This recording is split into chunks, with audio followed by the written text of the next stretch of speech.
Good morning all of you.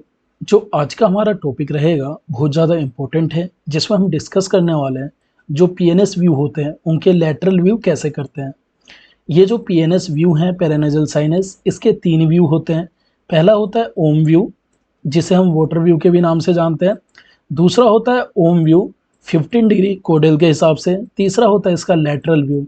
तो जो आज हम बात करने वाले हैं इसके लैटरल एक्सरे के बारे में बात करने वाले हैं, जिसमें हम सीखेंगे इनकी एनाटॉमी को, technique factor, indication, contraindication, patient positioning, centering point, fracture, image में क्या क्या इंक्लूड करते हैं और जो ये पीएनएस व्यू होती है बहुत ज़्यादा इंपॉर्टेंट क्यों मानी जाती है।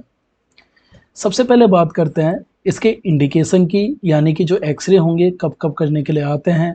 सबसे पहले जो भी हमारे साइनस में किसी भी टाइप की इन्फ्लामेशन हो, इन्फेक्शन हो, उसे कवर करने के लिए, जो भी हमारे साइनसिस के अंदर जो एयर फ्लूइड जो लेवल होते हैं उसके डिटेक्शन के लिए, फ्रैक्चर हो गया या फेशियल ट्रॉमा के असेसमेंट के लिए, साइनस पैथोलॉजी और साथ में जो नेजल कैविटी के एग्जामिनेशन के लिए, सिस्ट ट्यूमर उसके डिटेक्शन के लिए, पैरानेजल साइनस के असेसमेंट के लिए, pre operative and post operative check करने के लिए जब जब हम इस एक्सरे को परफॉर्म करते हैं। अगर हम बात करें जो कॉन्ट्राइंडिकेशन यानी कि अवॉइड कब करते हैं पेशेंट को, तो पेशेंट अनेबल हो, जो भी मेंटेन है अपराइट एंड इरेक्ट जो पोजीशनिंग है उसमें असमर्थ हो खड़े और बैठने में, जहां पे हम एक मॉडिफाइड टेक्निक यानी कि रेडियोग्राफिक टेबल के ऊपर पेशेंट को नॉर्मल में लेटाएंगे। देन जो हमारे सामने जो रेडियोग्राफिक कैसेट होगी उसे वर्टिकल प्लेस करेंगे और हम हॉरिजॉन्टल रे का यूज करेंगे। और यहाँ पे भी हम जो हमारे सामने इरेक्ट है इसमें भी हमारे सामने जो यूज होती है वो हॉरिजॉन्टल रे यूज होती है। सीवियर हेड और साथ में जो फेशियल इंजरी हो रखी हो, जहाँ पे जो पोजीशनिंग हो, हेड को रोटेटेड करना बिल्कुल मना हो, साथ में सर्वाइकल इंजरी हो रखी हो जहाँ पे पोजीशन को मेंटेन ना कर सके, जब हम सुपाइन पोजीशन में मॉडिफाइड टेक्निक का हम इसमें यूज करते हैं। अनकोऑपरेटिव पेशेंट हो, बहुत ज़्यादा मूवमेंट कर रहे हो, प्रेगनेंसी केसेस में जहाँ पे कोई भी फीमेल आ रही है, अगर वो सस्पेक्टेड है या कंफर्म है कि वो प्रेग्नेंट है, तो जब इस केस को हम अवॉइड करेंगे। और अवॉइड करने के साथ अगर बहुत ज़्यादा ज़रूरत हो कि एक्सरे करवाने तो डॉक्टर की सलाह के बाद अलारा प्रिंसिपल का यूज़ करते हुए इस व्यू को हम परफॉर्म करेंगे, जहाँ पे प्रॉपर शील्डिंग के साथ। तो ये हो गया हमारे सामने कुछ इसके इंडिकेशन, और दूसरे पॉइंट में हो गया हमारे सामने कुछ कॉन्ट्रा इंडिकेशन। अब बात करते हैं इसकी टेक्निक की। तो यहाँ पे हमारे सामने जो रेडियोग्राफिक कैसेट यूज होगी 18/24 सेंटीमीटर कैसेट और साथ में 24/30 सेंटीमीटर की। इन केस अगर आप 18/24 सेंटीमीटर यानी कि 8/10 इंच रेडियोग्राफिक कैसेट का यूज करते हैं, तो जो हमारे सामने रेडियोग्राफिक कैसेट जो प्लेस होगी ये हमारे सामने लॉन्गिट्यूडनल होगी।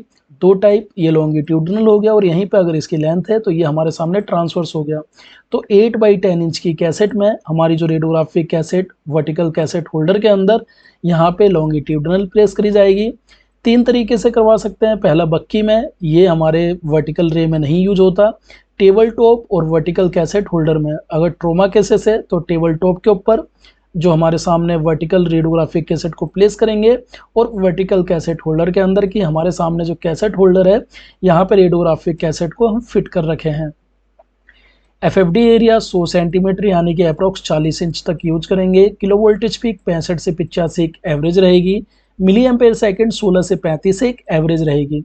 अब बात करते हैं जो कॉमन मिस्टेक यानी कि जो सबसे ज़्यादा गलतियां होती है पीएनएस व्यू को करते समय, वो कौन कौन सी होती है।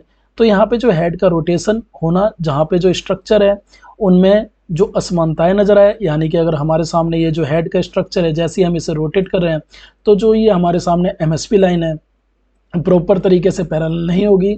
जो आईपीएल लाइन है ये हमारे प्रॉपर तरीके से परपेंडिकुलर नहीं होगी। हेड का कहीं ना कहीं रोटेशन हमारे सामने खराब होगा। हेड का टिल्ट होना, जहाँ पे जो ऑर्बिटल रूफ है ये इम्प्रॉपर सुप्रीम पोजीशन होगी। इनकरेक्ट सेंटरिंग पॉइंट, साइनस पूरी तरीके से हमारे सामने विजुअल नहीं होती, इंक्लूड नहीं हो पाती। पेशेंट जो है वो इरेक्ट पोजीशन में सही से खड़े नहीं हो पाते, तो हमारे सामने जो एयर फ्लूइड लेवल होता है वो मे भी हमारे सामने विजुअल क्लियर तरीके से ना हो पाए। Motion blur, poor image sharpness की वजह से, जहाँ पे अगर पेशेंट बहुत ज़्यादा मूवमेंट कर रहे हैं तो हमारे सामने मोशन ब्लर हो सकता है। रॉन्ग जो सीआर एंगल होगा, जहाँ पे जो हमारी साइनस होगी वो कहीं ना कहीं खराब होने के हमारे सामने बहुत ज़्यादा चांस होते हैं। तो ये होती है हमारे सामने कॉमन मिस्टेक। अब बात करते हैं हम यहाँ पे पेशेंट की पोजीशनिंग की, कि पोजीशनिंग कैसे मेंटेन करेंगे। पेशेंट को दो तरीके से erect position, sitting erect position में करवा सकते हैं, और जो तीसरा है सुपाइन पोजीशन, जैसे कि यहाँ पे आप इमेज में देख सकते हैं। जब हमने इरेक्ट पोजीशन साथ में जो सिटिंग इरेक्ट पोजीशन को हमने कंफर्म कर दिए, देन उसके बाद जो पोजीशन होगा पेशेंट को ट्रू लैटरल पोजीशन में लाना है, यानी कि हेड पहले सीधा रहेगा, हेड को फिर रोटेटेड करना है, जिससे कि हमारे सामने जो एमएसपी लाइन है ये हमारे सामने पैरेलल आ जाए, और जो आईपीएल लाइन है, इंटर जो पिपलरी लाइन है, ये हमारे सामने इमेज रिसेप्टर के परपेंडिकुलर आ जाए। जब इतना हो जाएगा, ये दोनों एक दूसरे के राइट एंगल पे होगी। फिर हमें ध्यान देना है कि जब हेड को रोटेशन कर रहे हैं तो उसके साथ साथ में भी हल्का सा जो हमारा शोल्डर है उसे स्लाइटली रोटेट करना होता है। क्यों करना होता है? जैसे यहाँ पे अगर लेफ्ट साइड कर रहे हैं आप, तो यहाँ पे लेफ्ट साइड करने के साथ साथ जो राइट वाला शोल्डर होगा ये कॉन्टेक्ट में जाएगा, और लेफ्ट वाले के बीच में हल्की सी गैपिंग होगी कि हमारे सामने ये प्रॉपर तरीके से ट्रू लैटरल पोजीशन में आ जाए। यहीं पे अगर डायरेक्शन को हम अपोजिट साइड ले जा रहे हैं तो हमारा जो लेफ्ट वाला ये शोल्डर है ये कांटेक्ट में आएगा, और राइट वाले शोल्डर के बीच में हमारा गैप हो जाएगा, जिससे कि हमारे सामने जो सेकंड वाली पोजीशनिंग है वो भी मेंटेन हो जाए।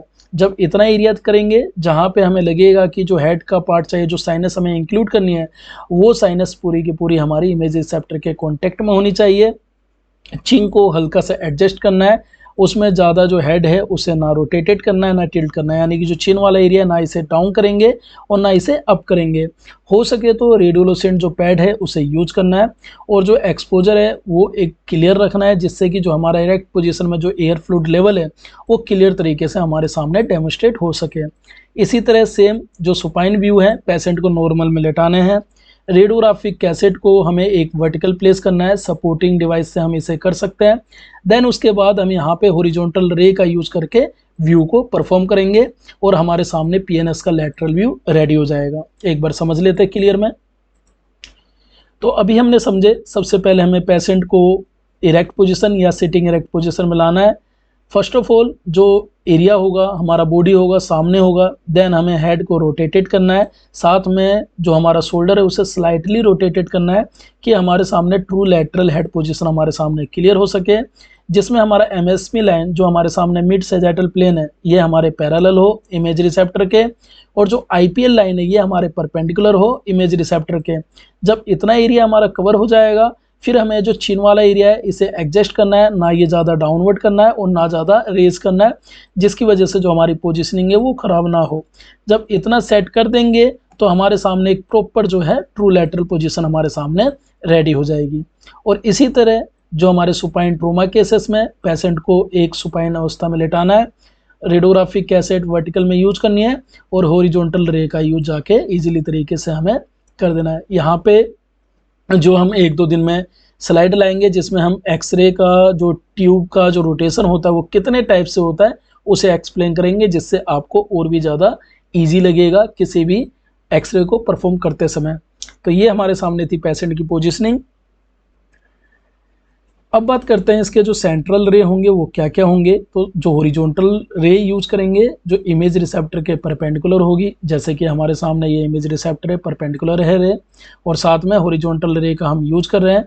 जो रखेंगे सेंटर जो मिड पॉइंट होगा पीएनएस व्यू का approximately 1 inch and 2.5 centimetre posterior to the outer canthus of the eye. जो ये आउटर कैंथस जो नया वर्ड आया outer canthus of the eye, ये हमारा एरिया होता है जहाँ पे जो दोनों आईब्रो होती है जो लेटरल साइड से हमारी मैच होती है, यानी कि अगर आप फील करेंगे अपनी आई को, आईब्रो को अपनी बॉडी पे ही फील करेंगे, तो दोनों जब पलके झपकाएंगे आप, तो जब पलके झपकेंगे तो जो साइड से जो हमारी दोनों पलके बंद हो रही है, तो साइड वाला जो है ये हमारा आउटर यानी कि लेटरल, और ये हमारा इनर हो गया अंदर साइड वाला यानी कि मिडल वाला एरिया।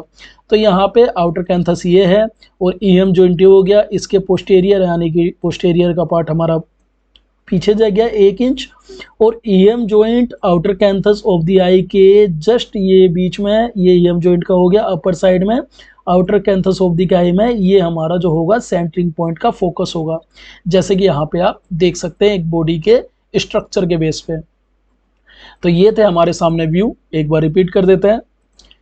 सेंट्रल रे, आउटर कैंथस ऑफ द आई, दोनों आईब्रो के बाहर वाला एरिया, ईएम जॉइंट स्ट्रेट लाएंगे अपर के साइड में 1 इंचेज, इसके पीछे 1 इंचेज, जो ये फोकस होगा ये हमारे सामने ये एरिया फोकस होगा जहाँ पे हम सेंटरिंग पॉइंट को फोकस करेंगे।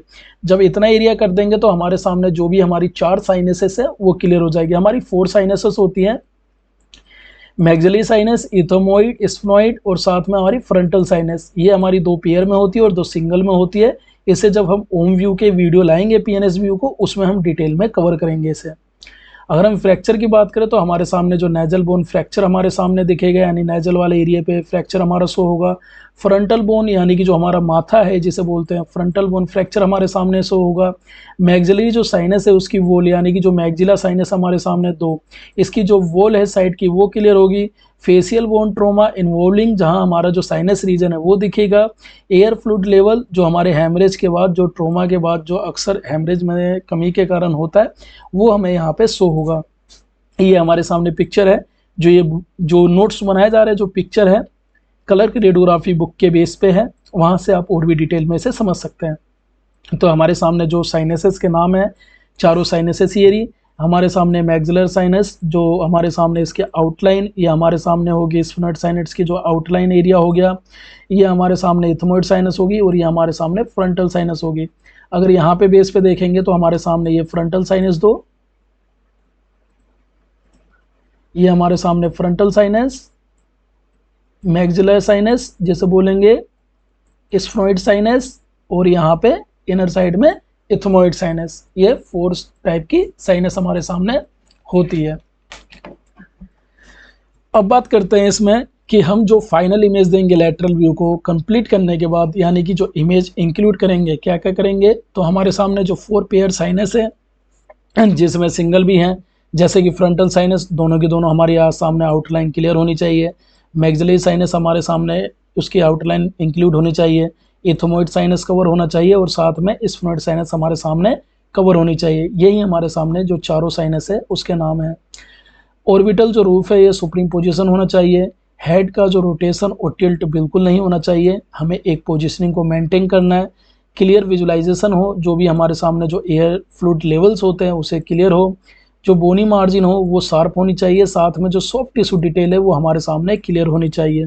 इन सब का हमें ध्यान देना होता है। और एक ट्रू लैटरल, हमें जो लैटरल पोजीशन कवर करनी होती है किसी भी व्यू को करते समय, इसे हमें देखना चाहिए। साथ में हम बात करें जो हमारे सामने जो क्रेनियल फोसा है एंटीरियर का जो फ्लोर, वो हमारे सामने सुप्रीम पोजीशन होना चाहिए। तो ये हमारे सामने इसकी कुछ इमेज करेक्टरिस्टिक थी। अब लास्ट पॉइंट की बात करते हैं कि जो ये व्यू हैं बहुत ज़्यादा इंपॉर्टेंट आखिर क्यों माने जाते हैं। तो ये डेमोस्ट्रेट करता है एयर फ्लूइड लेवल को क्लियरली, जहाँ पे हमारा सिटिंग पोजीशन और इरेक्ट पोजीशन में और भी ज़्यादा डिटेल में क्लियर होता है। यूजफुल होता है साइनस इन्फेक्शन के डायग्नोस्टिक के लिए, सबसे ज़्यादा बेस्ट माना जाता है।